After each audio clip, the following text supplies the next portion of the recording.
5.18 듣기만 해도 마음이 내려앉는 특별한 숫자.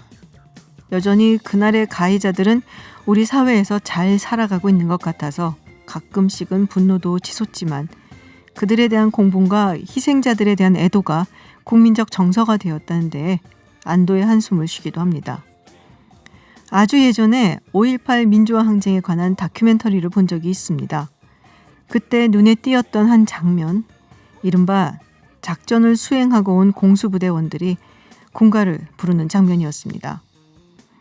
많은 공수부대원들이 군가를 힘차게 부르고 있는 가운데 유독 한 명망이 고개를 약간 떨군 채 입을 굳게 닫고 있었습니다. 그가 누구였는지는 모르겠습니다. 다만 그 순간 옆에 동료들이 그날의 작전을 마치고 군가를 부를 때 부르지 못하게 한 것은 그의 양심이 아니었을까 생각했습니다. 광주의 진상이 밝혀지고 인정받기까지, 그리고 함께 드러내고 아파해주기까지 많은 시간이 걸렸습니다. 광주에서 참혹한 일이 있다는 것을 어렴풋이 알면서도 어쩌면 우리는 오랜 세월 모른 채 하고 싶었던 것은 아니었을까. 그렇지만 또 끝까지 외면할 수 없다는 것도 알고 있었던 것은 아니었을까. 우리 양심은 움직이는데 참으로 오랜 시간이 필요하구나. 그렇지만 기어코 움직이고야 마는구나 하는 생각을 했습니다. 다시 한번 고인들의 명복을 빕니다. 네, 여론조사계 훈남 3인방과 함께합니다. 이택수 리얼미터 대표, 윤희웅 오피니언 라이브 여론분석센터장, 그리고 배종찬 인사이트 K 연구소장 나오셨습니다. 어서 오세요. 네, 안녕하세요. 안녕하십니까. 네, 저희가 항상 국정 지지율로 시작을 하는데 오늘 짧게 짚어만 주시고 그다음에 다른 이슈들이 또 많아서 넘어가도록 할게요. 네, 문재인 대통령 국정 지지율 어떻습니까? 네, 저희가 지난 월요일부터 금요일까지 네. YTN 의뢰로 조사한 내용입니다. 전국 18세 이상 유권자 2,509명을 대상으로 했고요. 무선 전화 면접 및 유흥서 자동응답 혼용 방식이었습니다. 표본 오차는 95% 신뢰 수준에서 플러스 마이너스 2%포인트였는데요. 문재인 대통령 지지율이 61.7%의 긍정평가. 네네. 8주 연속 오차 범위 바깥에 많은? 긍정평가가 높았고요. 부정평가 33.1%였거든요. 4주 연속도 60%대를 기록했는데 이게 2018년 7월 2주차 이후 처음입니다. 2018년 7월 달에는 그 주 52시간 근무제가 이제 시행되면서 그 최저임금과 함께 그때 지지율이 이제 한 70%대 고공행진을 하다가 60%대로 떨어졌었는데요. 그때 이후에 이제 근 2년 가까이 만에 처음입니다. 주로 이제 70대 이상과 또 가정주부 층에서 상승을 했고요. 아무래도 긴급재난지원금 이제 지급이 지난주에 되면서 그 효과를 본 것 같은데 또 물론 이제 악재도 있었죠. 뭐 정의기억연대 윤미향 당선자 논란이 있었는데요. 그 부분은 TK 지역이라든지 무당층, 중도층 또 사무직에서 영향을 좀 미친 것 같습니다. 그쪽에서는 부정평가 소폭 상승으로 나타났습니다. 그렇군요. 자, 오늘이 5.18 광주 민주화운동 40주년입니다. 일단 주호영 원내대표가 지금 이제 통합당 의원들, 뭐 유승민 의원 이런 분들하고 같이 광주를 갔어요. 그래서 작년하고는 상당히 또 다른 분위기로 광주 시민들이 맞았다라는 이야기가 들어와 있습니다. 자, 통합당의 행보 이제 어떻게 봐야 되는 건지 이런 것이, 그리고 또 여론조사를 하면은 플러스로 나타날까요? 어떨까요? 플러스로 나타날 수 있죠. 왜냐하면 호남 이슈도 중요하고, 그리고 호남이 행정구역상으로만 호남이 있는 것이 아니라 뭐 수도권에 호남 출향 유권자들도 많거든요. 그런 만큼 가장 중요한 이슈가 또 광주 민주화운동이고, 이 부분에 대해서 지난해였죠. 이 미래통합당의 전신인 자유한국당에서 뭐 망언하는 의원들이 있었지 않습니까? 이것이 뭐 호남뿐만 아니라 수도권에도 지지율에 영향을 줬다고 봐야 되겠죠. 그러면서 미래통합당, 그 이전엔 자유한국당 지지할 수 없다. 비호감도가 높으면서 이른바 뭐 샤이 보수 또는 셰인 보수 이야기가 나왔으니까 이렇게 호남에 공들이기를 하는 주호영 원내대표의 또 변화된 모습, 이 지지율에도 저는 긍정적으로 영향을 준다고 봅니다. 그렇군요. 지금 이제 미래통합당 지지가 제약되고 있는 것은 이제 강경한 보수층들은 지지를 하고 있지만 이제 우리가 흔히 얘기하는 중도 보수 또는 합리적 보수층들은 보수이면서도 미래통합당을 지지하지 않기 때문에 미래통합당의 지지율이 계속 정체 상황인 것이거든요. 그런 층들 같은 경우는 이것을 지역의 문제로 보지 않고 어쨌든 역사적 사안으로 이제 보고 바른 이제 진상 규명이 필요하다고 하는데 공감도가 높기 때문에 이런 변화된 미래통합당의 지도부의 행보 이것에 대해서는 그런 중도 보수나 합리적 보수층들이 변화됐다고 하는 인식을 갖게 함으로써 지지에 뭐 긍정적으로 영향을 미칠 수 있는 사안이라고 보입니다. 그렇군요. 일단 조호영 원내대표 취임 이후에 이제 본격적인 행보가 지난주 목요일부터 김태년 원내대표와 만나면서 이제 시작이 됐는데요.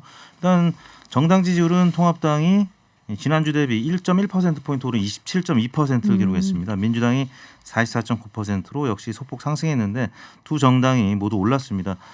두 원내대표가 만나면서 이제 20일에 본회의를 하기로 첫 합의를 했는데요. 네. 일단 하락세를 보이던 미래통합당의 지지율이 이제 바닥을 찍고 올라가는 형국에서 말씀하신 대로 이제 5.18 광주 민주화 운동에 대한 긍정적인 평가 또 참여 이런 모습들이 주호영 원내대표 체제의 미래통합당에는 긍정적으로 영향 미칠 가능성이 조금 더 커 보이지 않나 싶습니다. 그렇군요. 그러니까 5.18이 결코 뭐 재차 강조해드리지만 호남만의 이슈가 아니라는 거죠. 네. 그러니까 5.18 정신 문재인 대통령도 기념사에서 5월 정신을 10번이나 이야기를 했거든요. 그 이야기는 결국 이 5월과 관련된 이슈 광주 민주화 운동이 수도권뿐만 아니라 사실은 영남, 충청, 강원, 제주까지도 영향을 준다고 봐야 되겠죠. 사실 요체 이거거든요. 중심 요체는 시민이 학살을 당했다.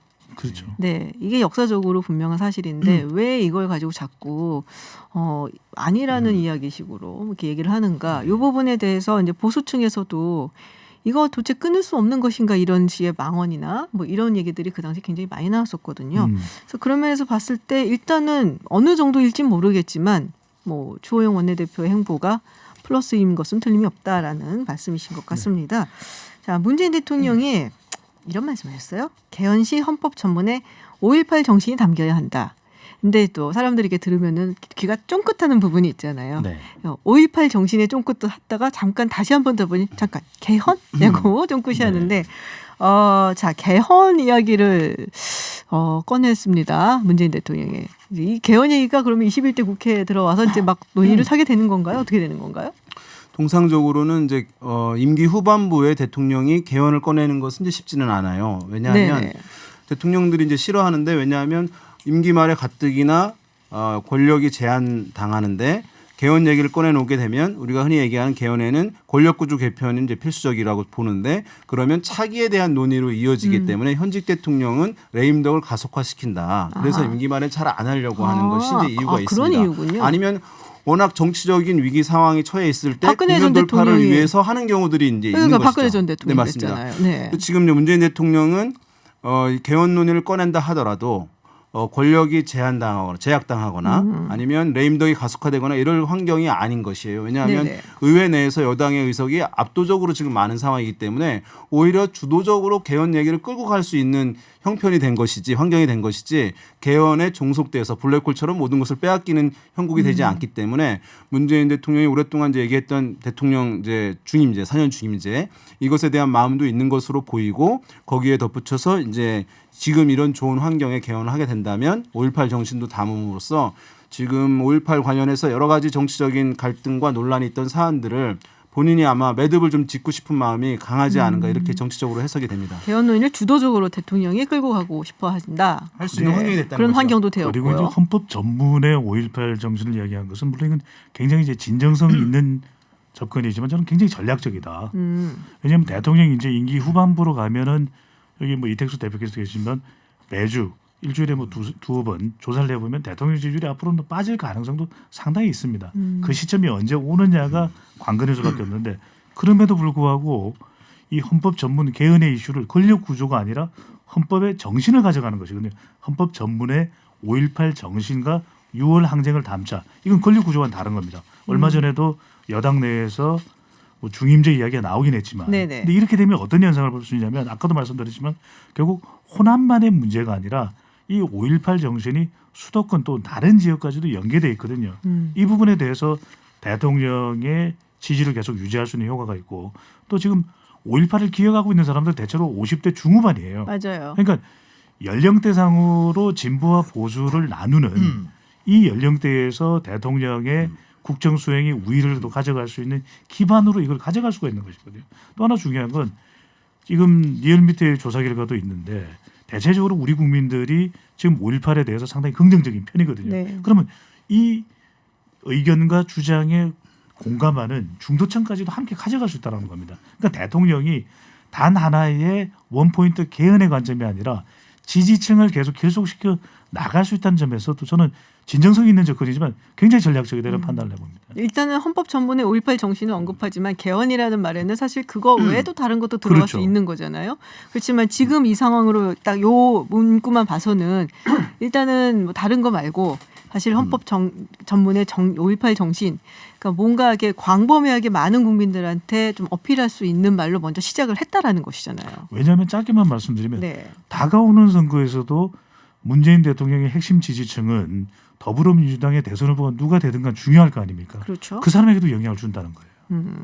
다만 이제 4년 중임제 개헌을 시도하는 순간 이제 다음 대통령은 2번 할 가능성이 높아지는 거예요. 네. 그러니까 한 4년이라고 한다면 8년 되고 그러면서 굉장히 이제 이번 다가오는 대선이 기다릴 수 없는, 한 번 쉬고 갈 수 없는 거잖아요. 왜냐하면 한 10년 기다린다는 것이 그렇죠. 그렇기 때문에 상당히 이제 격돌이 심해질 거라는 전망이 있긴 한데요.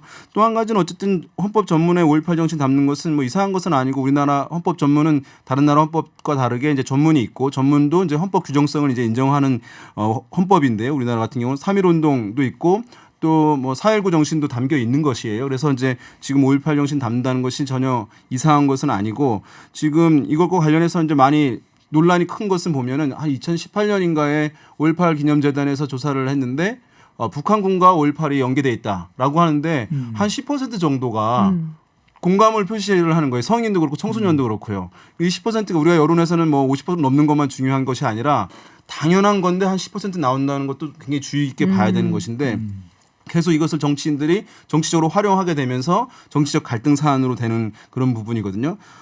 이제 최근에 지난달에 이 기념재단에서 나온 또 조사 결과를 보니까 5.18 관련해서 진상 규명하는 것, 그다음에 책임자 처벌하는 것, 명예 회복시키는 것, 피해자들, 그다음에 이제 배상하는 부분들, 이 사안들인데 다 미진하다는 것이 절반 이상 넘어요. 절반 가까이 되거든요. 그런 거니까 사실은 어떤 이것을 종결을 짓는, 매듭을 지어야 한다는 국민적 공감대는 이미 상당히 높기 때문에 전문에 이것을 담음으로써 아무튼 해소하고 뭔가 이제 누구도 않을까. 부인할 수 없게 예, 그렇습니다. 사실상 그렇게 예. 만들겠다라는 말씀 같은데요. 자, 좀 다른 이슈 또 이야기를 해볼게요. 지금 전국민 고용보험, 이것도 이제 문재인 대통령이 선언을 했습니다. 여론이 되게 궁금한데 사실은 이제 저는 이제 결과를 조금 보기는 했습니다만은 흥미롭더라고요. 왜냐면은 화이트 칼라와 자영업자들의 차이가 반대가 되는 거 아니야? 이런 생각을 조금 했었거든요. 소개를 해주시죠. 네, 저희가 지난주 화요일 12일 날 오마이뉴스 의뢰로 조사했고요. 전국 18세 이상 유권자 500명을 대상으로 조사했습니다. 응답률이 6.3%, 자동응답 방식이었고요. 95% 신뢰순에서 플러스 마이너스 4.4%포인트였는데요. 전 국민 고용보험제 도입에 대해서 단계적 추진이 가장 많았습니다. 34.2%, 전면적 도입이 그 다음이었습니다. 29.1%, 두 의견 합치면 70% 넘게 추진 의견에는 이제 찬성을 했는데 불필요하다는 의견이 20%가량 됐고요. 잘 모르겠다 16.7이었는데 계층별로 조금 다른 입장이었습니다. 사무직에서는 단계적 추진이 다수였고요. 반면에 노동직에서는 또 전면적 추진이 다수였습니다. 또 진보층에서는 전면적, 중도층에서는 또 단계적이 많았고요. 또 20대와 또 부산 경남에서는 전면적이 많았고 호남, TK 또 40대에서는 또 단계적 의견이 많았습니다. 그리고 대통령 국정수행 평가층에서는 부정평가층 그리고 미래통합당 지지층에서 불필요하다라는 의견이 또 다수로 나타났고 민주당 지지층은 단계적 또 전면적 의견이 팽팽한 것으로 나타났습니다. 왜냐하면은 제가 단계적으로 이제 사무직이 많이 지금 지지를 했다고 하셨잖아요. 근데 사실 그때 이제 고용보험 관련해서 이야기를 좀 들어봤을 때.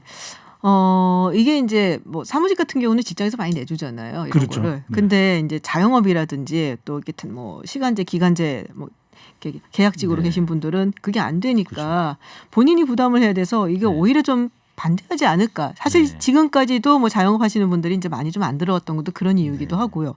근데 여기서 전면적으로 도입을 해야 된다 그래서 코로나19 때문인가 이게? 경제적 이슈는 또 대통령 지지하고 있는 의사와는 좀 차이가 있는 것 같아요. 그러니까 사무직 화이트 칼라가 지금 대통령의 핵심 지지층이거든요. 그다음에 이제 문재인 대통령은 좀 더 전면 도입에 상응하는 그런 발언을 했기 때문에 그쪽으로 또 지지를 할 수 있을 것 같기도 한데 그렇지 않은 건 이미 사무직은 고용보험의 혜택을 보고 있는 거잖아요. 네네. 본인 스스로가 이제 실업의 상태가 되는 경우에 혜택을 볼 수 있는 반면에 그만큼 노동과 자영업 쪽은 절박한 거예요.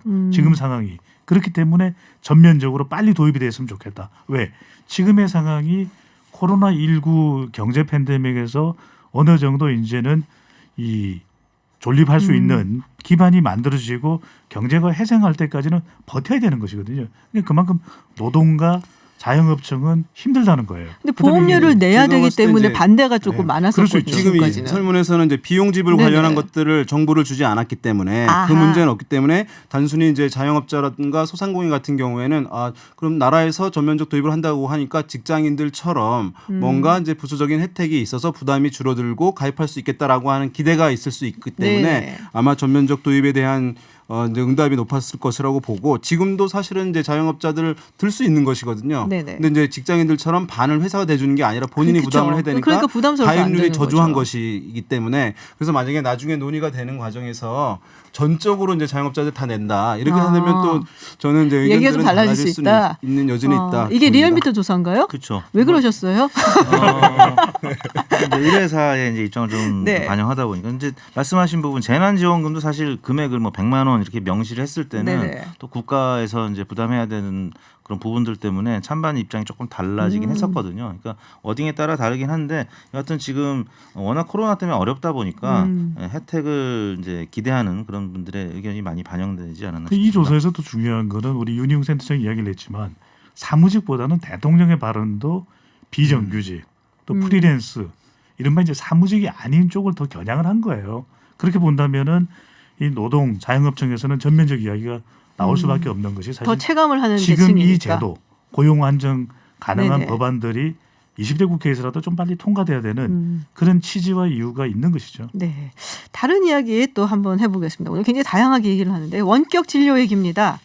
네. 사실 이거는 문재인 대통령이 3년 전에 반대했었어요. 이게 결국에는 의료 영리화로 이끌 것이다라는 이야기였는데 이번에 정부 측에서는 상당히 좀 긍정적인 방향을 보여주고 있거든요. 의협은 반발을 하고 있고. 자, 이게 코로나19 때문에 이렇게 된 거겠죠, 대표님? 그렇죠. 뭐 지금 참여연대라든지 민노총 등에서는 이제 의료 영리화 문제 때문에 네. 반대를 분명히 하고 있는데 코로나19 사태로 인해서 대통령과 정부의 입장이 조금 바뀐 거죠. 또 2차 코로나19 사태가 또 유사한 전염병이 창궐할 수도 있는 것이기 때문에 그래서 이제 대면 진료가 원칙이긴 한데 이제는 조금 바꿔볼 필요도 있지 않겠느냐. 네. 제한적인 범위 내에서 추진해보자라는 게 이제 정부의 입장인데요. 말씀하신 대로 의사협회에서는 오늘부터 전화 상담도 전면 중단해달라고 굉장히 지금 반발을 하고 있습니다. 그래서 지금 이제 당청의 입장이 어떻게 될지는 지켜봐야 될 것 같은데 이와 관련된 여론조사를 저희가 이제 찾아봤는데 많이 된 건 네네. 아닌 것 같고요. 이제 2014년에 의협이 이제 한국 갤럽에 의뢰한 조사 같아요. 1,500명을 대상으로 무작위 전화 면접 조사를 했는데 2014년 1월 달에 시행이 됐습니다. 근데 당시에 원격 의료 필요성을 묻자 68.3%가 필요하지 않다라고 응답을 했는데 그때 이제 문항 전체를 보면은 그 앞에 전제가 있었어요. 병의원이 가까워서 의사와 직접 대면 진료가 가능한 경우에도 휴대전화 등을 활용한 진료가 필요하다고 생각하십니까? 라고 해서 대면 진료가 가능한데 이게 필요하겠습니까?라고 약간은 의협 입장이 반영된 굉장히 이게 약간 이렇게 이끌어가는 리딩 네, 퀘스천이네요. 그래서 조금 비판적인 목소리도 있었는데요. 네. 그 이후에는 이제 한 뭐 6년 동안 여론조사가 이와 관련해서는 없었는데 앞으로 이제 해볼 필요는 있을 것 같은데 대표님이 하시나요? 코로나 한번 해봐야 되겠죠. TBS가 이제 의뢰하면 다음 주에 아마. 근데 이것은 뭐 네. 이제 해보나 마나 한 70% 이상 네. 아마 우호적 의견이 나올 가능성이 높습니다. 아, 그래요? 네, 왜냐하면 이제 지난번까지는 이것이 이념적 사안으로 비춰지게 되면서 네. 진보층에서는 영리병원에 대해서 거부감들이 지난 한 10년 동안 상당히 강했기 때문에 그것과 연계시켰을 경우에 부정적인 의견, 반대하는 의견이 많았겠습니다만은 지금은 이제 만약에 현 정부에서 또 문재인 대통령이 이 얘기를 하게 되면 그 이제 지지층들 또는 진보층에서도 상당히 이제 마음이 거치게 되면서 수용도가 높아진 상황이거든요.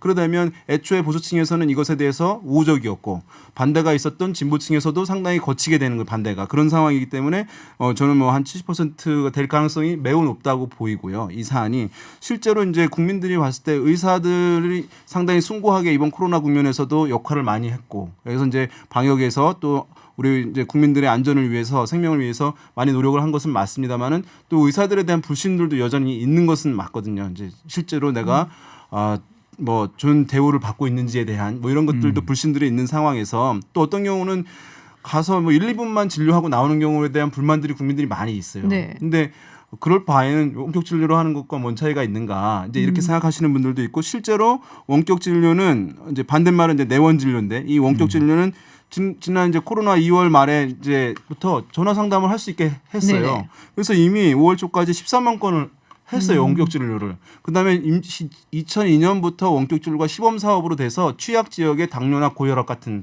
경우에는 이미 하고 있거든요. 그러니까 효용을 누리고 있는 것이거든요. 효과를 보고 있는 것.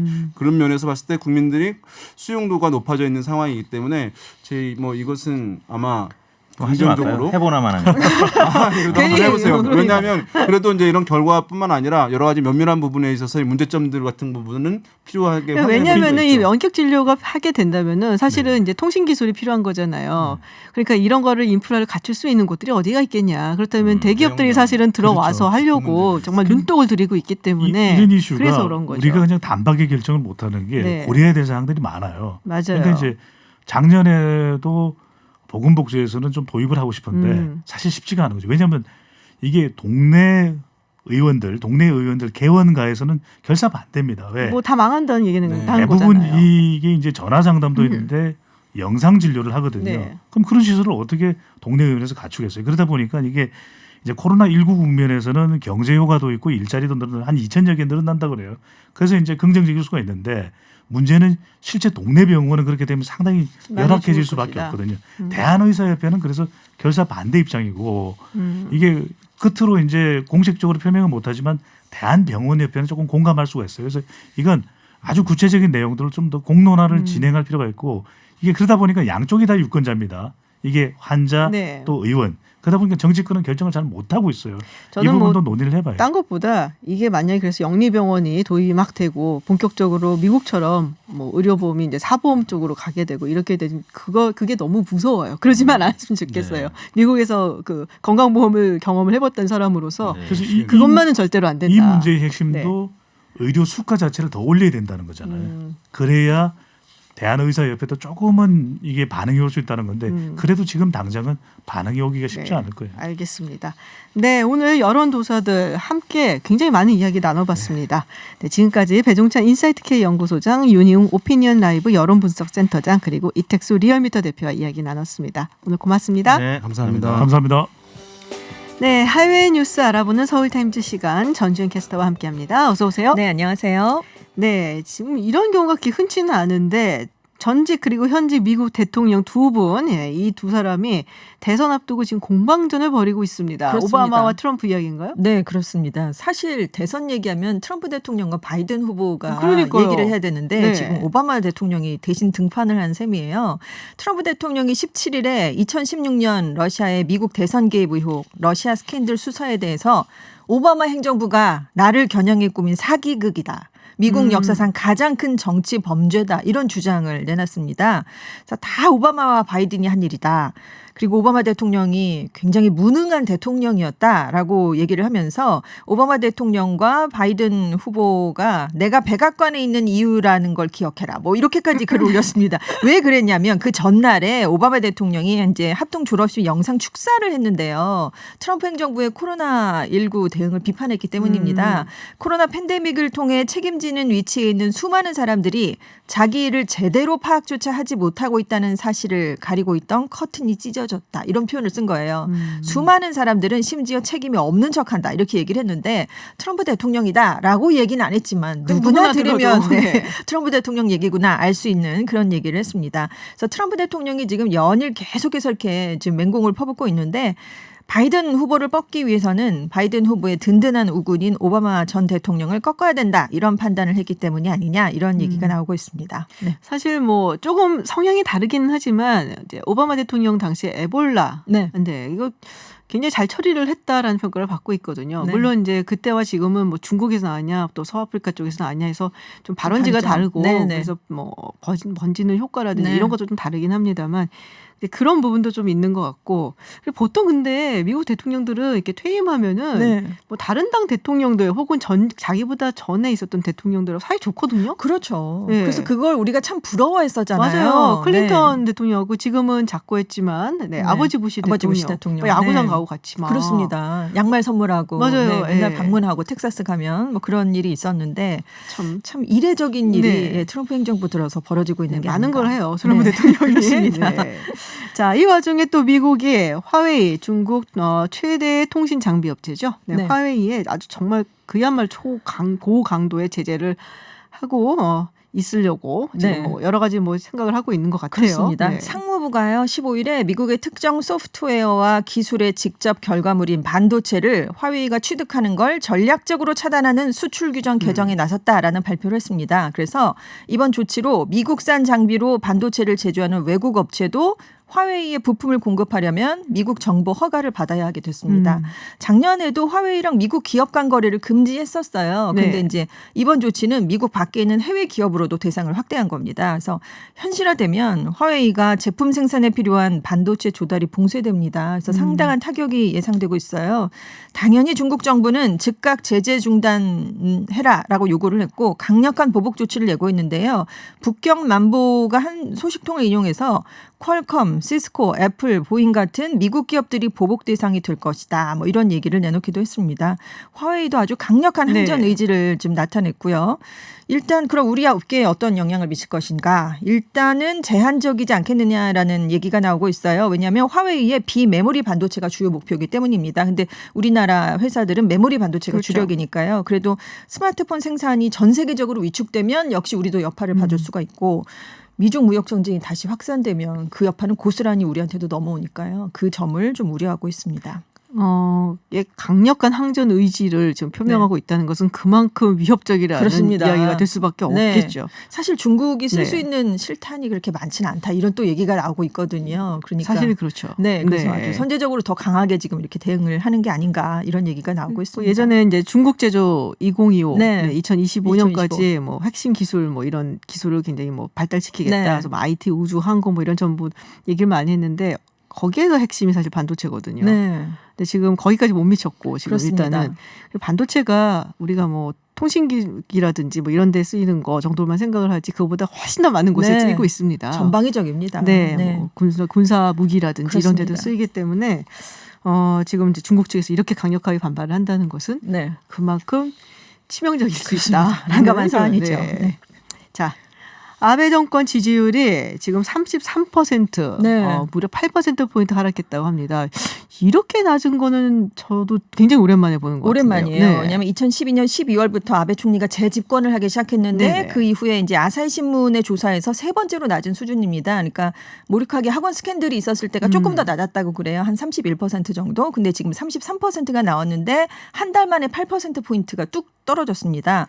왜 그러냐면 아베 정권이 검찰청법 개정을 추진한 게 가장 큰 영향을 미친 것으로 조사가 됐어요. 그러니까 검사장이나 검사총장, 우리 검찰총장에 해당하는 네네. 그런 인사의 정년을 최대 3년간 연장할 수 있도록 하는 내용을 담고 있는데 이게 정부가 인사권을 두고 검찰의 중립성을 흔들겠다는 시도다라는 비판을 받아서 지금 사회적으로 굉장히 반향이 좀 반발이 많이 일고 있기 때문입니다. 그래서 여론조사를 해봐도 검찰청법 개정안에 네. 반대한다는 의견이 64%, 찬성은 15%에 불과하니까요. 반대하는 의견이 굉장히 높게 나타나고 있습니다. 그리고 코로나19 대책에 대한 불만도 여전한 것으로 그렇겠죠. 조사가 돼서 지금 이렇게 지지율이 뚝 떨어졌거든요. 그러니까 바로 아베 총리가 오늘 검찰 간부의 정년을 연장하는 이 개정안에 대해서는 국민의 이해 없이 국회 심의를 추진하기는 어렵다. 이런 뜻을 내놓으면서 바꿨네요. 네, 이렇게 한 발 물러서는 그런 모습을 보였습니다. 일단 딱 던져봤는데 반응 안 좋으니까 안 뺀 좋으니까요. 거군요. 네, 정권에 타격이 될까봐 국회에서 표결을 이제 무리해서 강행하진 않겠다 이런 입장을 나타냈습니다. 진짜로 33%면 상당히 좀 많이 낮은 많이 기록에서 낮죠. 네, 예전에는 네. 이제 봤던 거는 그래도 뭐 한 40, 50 뭐 이랬었거든요. 그렇습니다. 조금 충격을 받겠다 싶은 생각이 좀 듭니다. 자, 코로나19로 인한 경기 침체, 뭐 네. 중국, 미국 뭐 굉장히 클 것이다. 짐작만 네. 지금 하고 있는데 뭐 당연한 이야기이긴 합니다만은 일본도 굉장히 타격을 받을 그렇죠. 것이고요. 네. 그리고 유럽 국가 중에서 그래도 좀 극복을 잘하는 편이다라고 얘기를 했던 독일도 상당히 안 좋을 거다라는 전망이 나오고 있어요. 이러면 뭐 세계 그렇습니다. 경제가 다 침체가 되는 게 아닌가요? 그렇죠. 동반 침체는 뭐 이미 예견된 상황이다 이런 얘기가 네. 나오고 있는 가운데 이제 현실화된 거죠. 세계 아. 3위 경제대국인 일본의 올해 1분기 국내 총 생산이 마이너스 3.4%를 기록했습니다. 근데 지난해 4분기에도 마이너스 성장을 했거든요. 그러니까 2분기 연속 후퇴를 한 셈이에요. 그리고 독일도 2분기 연속 이미 역성장을 기록했습니다. 그래서 지금 세계 경제의 3, 4위 경제 대국이 동시에 침체기에 들어가는 상황을 맞이하게 됐어요. 통상 경기 침체의 기준으로 삼는 게 2분기 연속 마이너스 성장이거든요. 그래요? 근데 이것도 우려되지만 문제는 이게 시작일 뿐이다라는 점이라는 얘기입니다. 너무 무서운데요. 왜냐하면 네, 일본에서 코로나19가 본격적으로 확산되면서 긴급 사태가 선포된 게 지난달 7일이었거든요. 근데 거기로 인한 생산과 소비 침체는 지금 1분기에 마이너스 3.4에 포함된 게 아니라 앞으로 2분기 성장률에 반영이 되는 거예요. 그러니까 봉쇄 조치 하기 전에 이미 마이너스 3.4였는데. 아유, 그러면은 이후에 했던 그렇습니다. 그 2분기 이제 6월, 네, 6월 6월 이후에 발표될 2분기 성장률에는 그럼 네. 도대체 얼마나 더 떨어질 것이냐라는 우려가 나오고 있어요. 그래서 지금 대외 의존도가 상대적으로 높은 수출 대국 일본 또 독일에서 경기 침체가 시작됐다는 게 시사하는 바가 적지 않다 이런 전문가들의 평가인데요. 왜냐하면 특정 국가에서 코로나19 방역, 경제 재건에 성공을 해도 이게 대외 사정에 따라서 얼마든지 바뀔 수 있다. 네, 그렇기 때문에 그런 의미로 지금 3위, 4위 경제 대국들의 경기 침체가 좀 우려스럽게 지금 받아들여지고 있습니다. 그렇군요. 그리고 사실 그 얘기도 이제 슬슬 나오더라고요. 네. 주식 시장이 네. 뭐 물론 이제 하락을 많이 했었습니다만은 막 갑자기 올라가고 네네.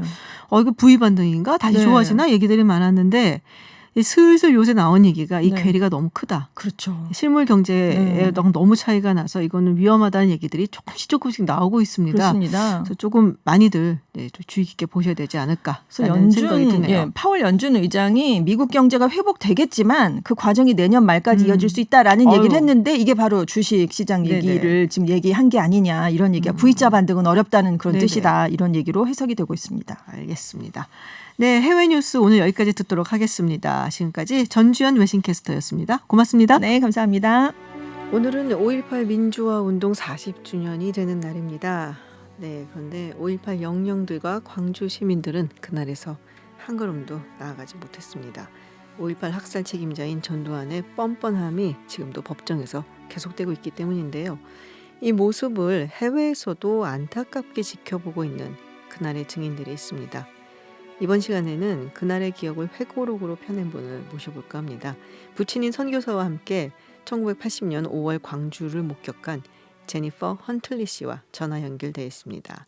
오늘 통역에는 홍희연 통역사께서 함께 수고해 주시겠습니다. 안녕하세요. Good morning. Hi, how are you? 네, 제니퍼 씨, 1980년 5월 그 당시 나이가 10살이었습니다. 그때 생각하면 가장 먼저 떠오르는 것이 무엇인지 좀 궁금한데요.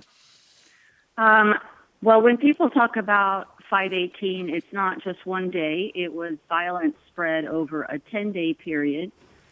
사실 우리가 5.18이라고 부르지만 이 5.18은 하루가 아닙니다. 열흘 동안 굉장히 계속해서 확산돼 퍼져나간 폭력이었죠. 그때 가장 기억나는 게 총성입니다. 늘 총소리가 들렸고요. 저한테 낯선 소리였기 때문에 또 기억이 남습니다. 군인들도 기억에 남고요. 그리고 또 병원도 기억이 납니다. 저희 아버지께서 광주 기독병원에서 근무를 하셨었는데요. 그때 이렇게 병원으로 몰려들었던 부상자들 기억을 합니다. 자, 아버지께서 사실은 목사셨고 선교사로 가셨는데 당시 부친이 체포 위험에 처한 학생들을 집에 달하게 또 숨겨준 일도 있었다고 들었습니다. That is correct. Around in different houses around Gwangju, the military was coming into people's houses. 네, 그렇습니다. 당시 광주에서는 군인들이 집집마다 돌아다니면서 학생같이 보이거나 시위에 참여한 것 같이 보이기만 해도 실제 아무 시위에 관계없는 사람들도 다 끌어내려서 구타하고 그리고 나서 체포해서 끌고 갔었습니다. 그렇기 때문에 당시 이제 광주에 있던 여러 가족들 중에서 저희 가족에게 저희 아버지에게 좀 숨겨달라 이렇게 부탁을 했고 그러다 보니까 그 자녀들이 저희 집에 숨어 있었습니다. 근데 그 당시에 10살이기 때문에 사실은 이제 아버지께서 굉장히 위험을 무릅쓰고 이런 행동을 하셨던 건데 이건 뭐 이해를 했을까 싶기도 합니다. 무슨 일이 일어나고 있는 것인지 이해는 하셨는지 궁금해요. I knew that it was dangerous what we were doing, and that of course. 위험하다는 거는 알았죠. 그리고 이제 이런 우리가 일을 하고 있다라는 것이 알려졌을 때 그 문제가 발생할 수 있었다는 것도 이해를 했습니다. 그러니까 저희 부모님들도 아무한테도 얘기하지 말아라, 비밀로 해라. 심지어 광주에 같이 살고 있는 다른 외국인들에게도 말하지 말아라 이렇게 얘기는 하셨었습니다. 그렇지만 이게 얼마나 큰 일인가는 당시에는 이해하지를 잘 못했고요. 나중에 가서 더 잘 알게 됐었습니다. 네, 아버지께서 사진을 많이 찍으셨어요. 원래도 취미셨는데, 근데 그때 이제 그 당시에 부친이 그 계엄군 총격을 받아서 병원에 이제 실려오는 사람들의 모습을 사진으로 찍어서 전 세계에 알리셨단 말이에요. 그 사진을 이제 인하고 뭐 이런 모습을 보셨다고 책에도 나와 있는데, 그 사진들이 또 영화 택시 운전사에 등장하는 독일 기자 위르겐 힌스페터 씨에게도 전해졌다고 들었습니다. 맞습니까?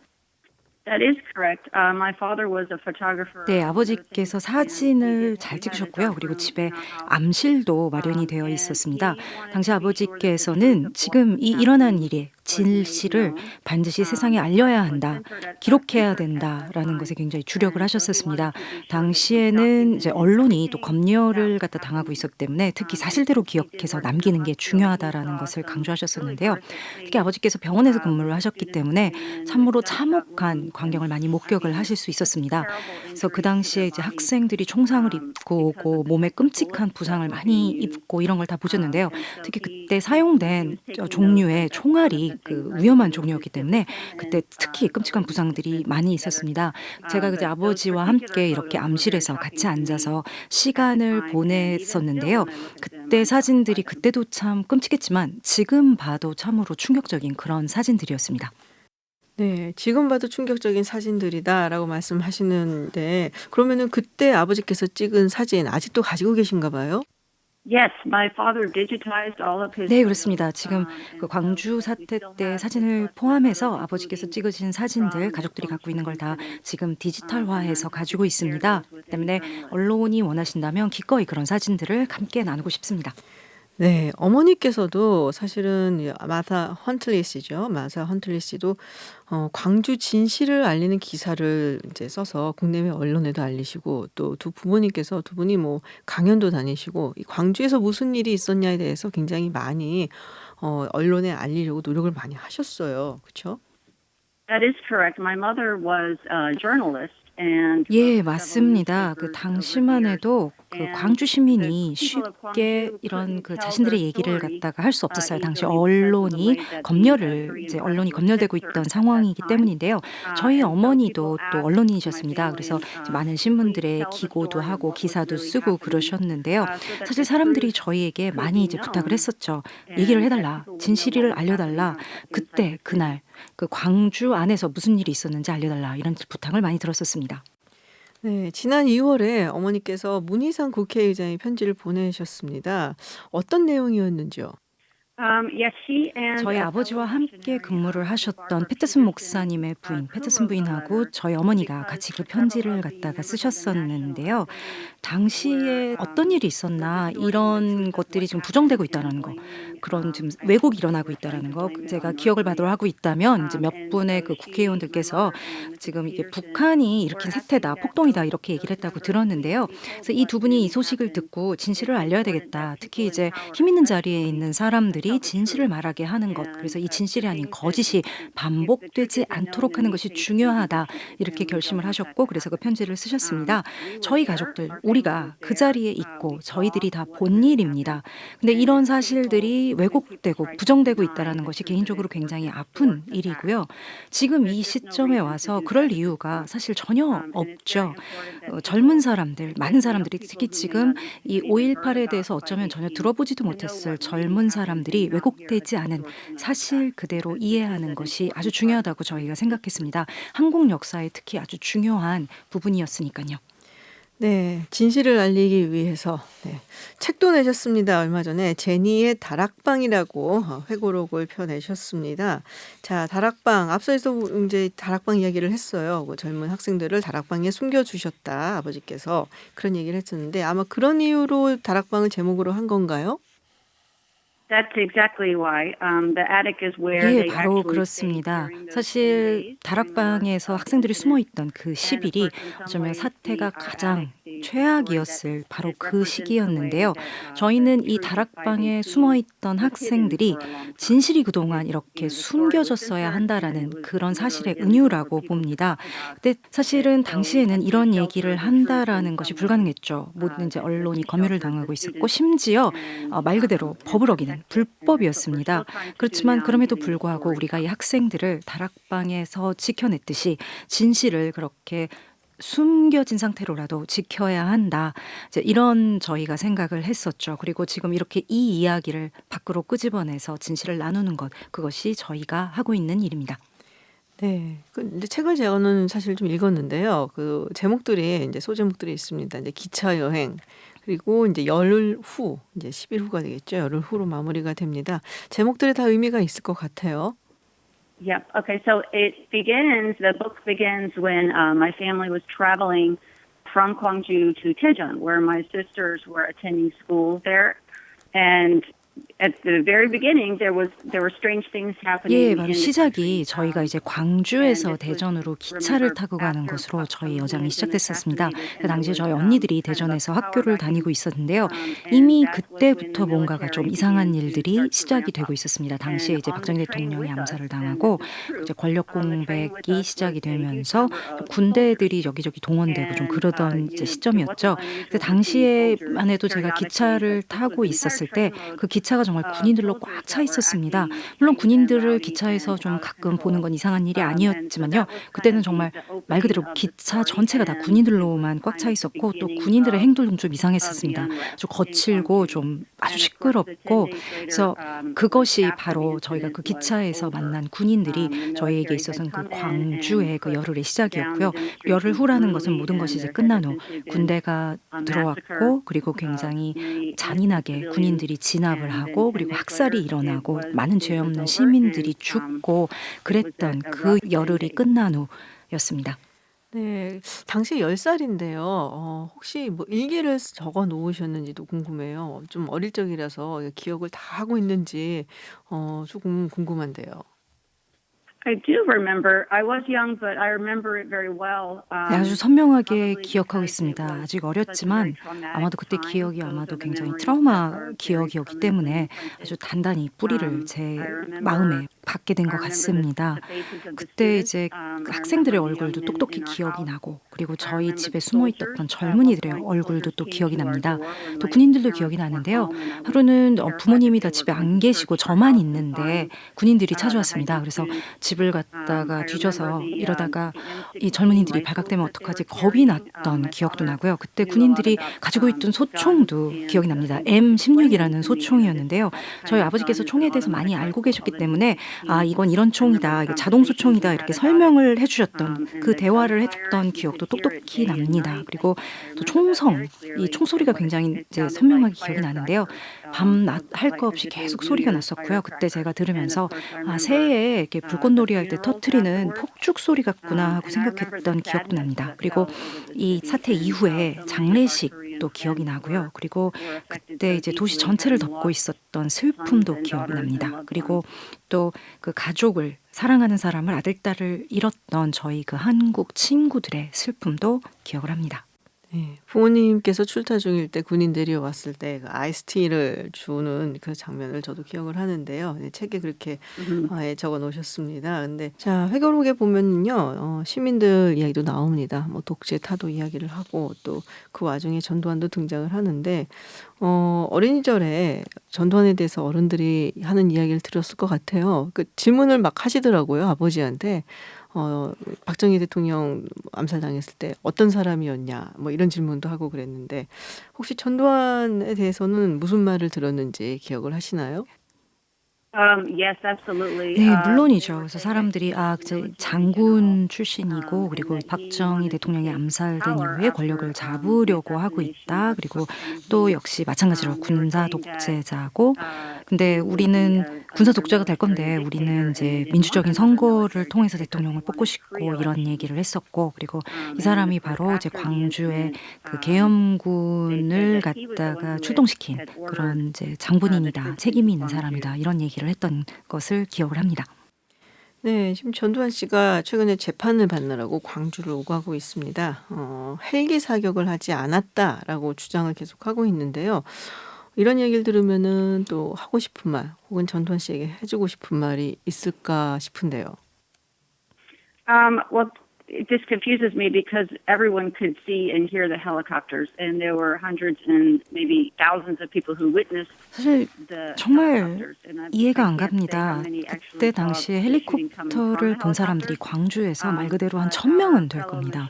그리고 제가 직접 본 거는 아니지만 저희 아버지의 친구분이셨던 피터슨 목사님께서 실제로 헬리콥터에서 총격을 가하고 있는 사진을 찍었고 잘 알려진 사진이에요. 이 사진이 또 이제 법정에서도 증거로 제출이 됐었습니다. 아직까지도 그런데 이렇게 밝혀진 사실을 부정하고 있다라는 거 그리고 심지어 이걸 믿는 사람들이 있다라는 게 저를 참 슬프게 합니다. 이제 물론 인간이라는 게 다 그렇죠. 자기가 뭔가 잘못한 일을 했을 때 그렇지 않았다라고 그것을 이제 부인하고 부정하고 싶은 마음이 드는 것은 당연할 수도 있겠지만은요. 이미 다 드러난 사실입니다. 너무 늦은 게 아닌가 싶고요. 그리고 제가 만약에 전두환에게 지금 이 시점에서 뭔가 얘기를 해준다면은요. 자신이 한 일에 대해서 인정해라. 그리고 그것이 자신이 내린 명령이 어떤 결과를 가져왔는지 받아들여라. 그리고 그 실제로 이 일로 인해서 사랑하는 사람들을 잃은 그 가족들과 한번 대화를 해봐라. 그래서 이 사람들이 어떤 상처를 입었는지 좀 이해하고 그리고 자신이 상처 입혔던 사람들에게 사과하라. 이렇게 얘기하고 싶습니다. 네, 2년 전에 자녀분들과 광주를 방문했다고 들었습니다. 자녀분들도 5.18에 대해서 알고 있나요? Yes, I have talked to my children about the uprising. 네, 사실 가족들하고 늘 이제 이런 5.18에 대해서 얘기를 나눠왔죠. 저희 가족 역사의 큰 부분이었으니까요. 그리고 제 이제 딸 같은 경우에는 고등학교 때 그 할머니 할아버지를 인터뷰해서 그걸로 이제 그 리포트를 쓰기도 했었습니다. 그래서 2년 전에 그때 저희 어머니, 이제 남편 그리고 아이들과 함께 광주로 왔었는데요.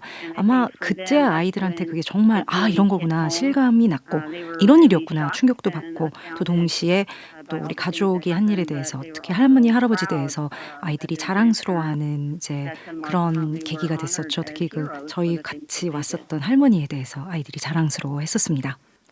성적은 잘 나왔을까요? I hope that your daughter get a good grade on that report. She did. Thank you. She did.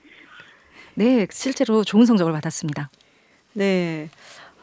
부친의 유골이 일부가 광주 양림동 선교사묘역에 안장되어 있다고 알고 있습니다. 근데 묘비명에 나는 용서했습니다 라고 쓰여 있다고 제가 들었는데요. 이게 무슨 뜻인가요? Well, my father struggled to forgive Chun Doo-won. He held a lot of anger toward him. 예, 저희 그 아버지께서는 그 전두환을 용서해 주기 위해서 굉장히 애를 썼습니다. 사실 굉장히 분노도 많이 있으셨죠. 아마 많은 사람들이 그때도 그랬고 아마도 지금도 여전히 이런 분노를 품고 계실 겁니다. 근데 저희 이제 아버지께서 이제 회고록을 쓰셨는데 거기에 보면은 사실은 이 용서라는 것이 어떤 거에 대해서 한국에 있는 광주에 있는 친구들에게 많이 배웠다 이런 얘기가 나옵니다. 그래서 저희 아버님 목사님이셨죠. 또 선교사셨습니다. 이 진정한 기독교적인 용서가 무엇인지 광주 시민에게 배웠다. 광주 친구들한테 배웠다는 얘기가 이제 회고록에 나옵니다. 그 회고록에 보면은요. 이런 얘기가 나와요. 제가 광주 친구들에게 화가 나지 않느냐? 이런 질문을 하니까 복수하고 싶지 않느냐? 이런 질문을 하니까 광주 친구들이 아니다. 우리가 여기서 복수를 한다라는 것은 그저 고통과 아픔을 더 반복시킬 뿐이다. 우리가 진짜 원하는 것은 그 정부가 천천히 더 좋은 방향으로 변화해 나갈 수 있도록 하는 그것이지 복수를 원하는 것이 아니다. 이것이 우리가 진짜 기도하는 바다. 이런 대답을 들으셨다. 그래서 거기로부터 용서라는 게 이런 거구나라는 것을 배우게 됐다. 이제 이런 얘기를 하셨습니다. 네. 네, 그 의미를 듣고 나니까 이게 참 울컥하는데요. 자, 광주에서 태어나셨단 말이에요. 그리고 10년 동안 거기서 보내셨고, 자, 우리 광주에서 태어나서 자란 제니퍼 그리고 제니퍼의 가족에게 광주는 어떤 곳인가요? I would say courageous. 저는 한마디로 광주가 무엇이냐 저에게 얘기하자면 용기다 이렇게 얘기를 하겠습니다. 광주는 참 아름다운 도시고 또 굉장히 힘이 있고 아름다운 사람들이 살고 있는 도시죠. 그렇지만 그럼에도 불구하고 한마디로 광주를 얘기하라면 좀 용기라고 하겠습니다. 그 군대가 그렇게 무참히 들어왔는데도 거기서부터 꿋꿋이 지켜내고 거기서 살아남고 그리고 결코 포기하지 않는 용기, 자유를 위해서 스스로를 보호하기 위해서 싸웠던 그 용기, 모든 사람들이 다 그런 용기를 갖고 있지는 않죠. 네. 40년 전 광주를 기억하며 살아가고 있는 많은 사람들이 있습니다. 우리 제니퍼 씨도 그 사람 중에 한 명인데요. 네, 그분들을 대표해서 한 말씀 마지막으로 좀 부탁드릴게요. What I would like to say is that the country 저는 owes them a 대한민국이 real debt of 이분들을 gratitude 존중해야 and 할 respect. 의무가 있다고 봅니다. 굉장히 큰 빚을 졌어요. 이분들이 있었기 때문에 우리가 지금 이런 민주화와 자유를 누릴 수 있다라는 걸 말씀드리고 싶습니다. 저희가 지금 누리고 있는 자유와 민주주의가 우연히 일어난 게 아닙니다. 많은 분들이 싸웠기 때문에 가능한 거죠. 그리고 또 그 이후에도 진실을 얘기하기 위해서, 사람들이 진실을 듣게 하기 위해서 이 싸움을 계속하고 있습니다. 당시 많은 분들이 가족을 잃었죠. 그 상실감에 아직도 힘들어하고 계십니다. 저는 이런 분들의 투쟁으로 이렇게 지금 이 나라가 완전히 새로 태어날 수 있었다라는 것에서 치유를 받고 또 위안을 이분들이 받으셨으면 하는 바람입니다.